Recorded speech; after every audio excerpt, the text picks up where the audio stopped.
Na mtazamaji, ni saa 10 jioni saa za Afrika Mashariki, nikitumai kwamba ubuheri wa afya mahali popote ulipo. Hujambo na karibu kwa takriban dakika 30 za taarifa zetu za Mbiu ya KTN. Jina langu ni Sam Amani, mwenzangu kwa lugha ishara ni Meresha Witi. Karibu.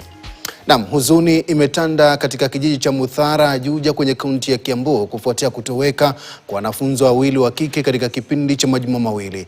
Mwanafunzi aliyetoweka wa kwanza anafahamika kama Nelias Muthone, mwanafunzi wa grade ya 6 katika shule ya msingi ya Muthara.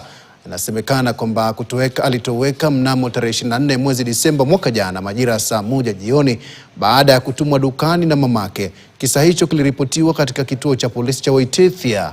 Kisa cha pili ni cha kutoweka kwa msichana wa umri wa miaka 16 anayefahamika kama Lucy Wathithi, mwanafunzi wa kidato cha 3 katika shule ya sekondari ya wasichana ya Chania.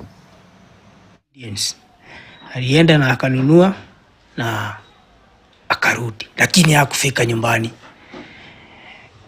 Hakufika karibu afike nyumbani, hapo ndio alikosekana na hajaipatikana hadi wa leo. Mama yake wenda kumuita kwa bedroom yake, kumuita mara moja, Rusi, hakuitika. Mara ya pili mama yake akachukua hatua kuingia kwa bedroom. Akatoka akaona mlango imefunguliwa, kutoka nje kumwangalia hakumuona, ndio akarudi kuniambia sioni mtoto. Na kutoka hiyo siku Monday asubuhi hadi saa hii sijapata mtoto hadi wa leo. Wanasema wanafanya kazi, na kwa sababu tunashindwa, hii mkono ya serikali na inasemekana ni refu. Kwani ni refu kiasi gani? Tutashikana sisi zote watu wakaaji wa Juja. Tutakuja kwa hizo police station zenu. Tutazifunga na tutahakikisha nyinyi nyote mmetolewa. Tuletewe askari wengine ambao watajali maslahi ya wakaaji wa Juja.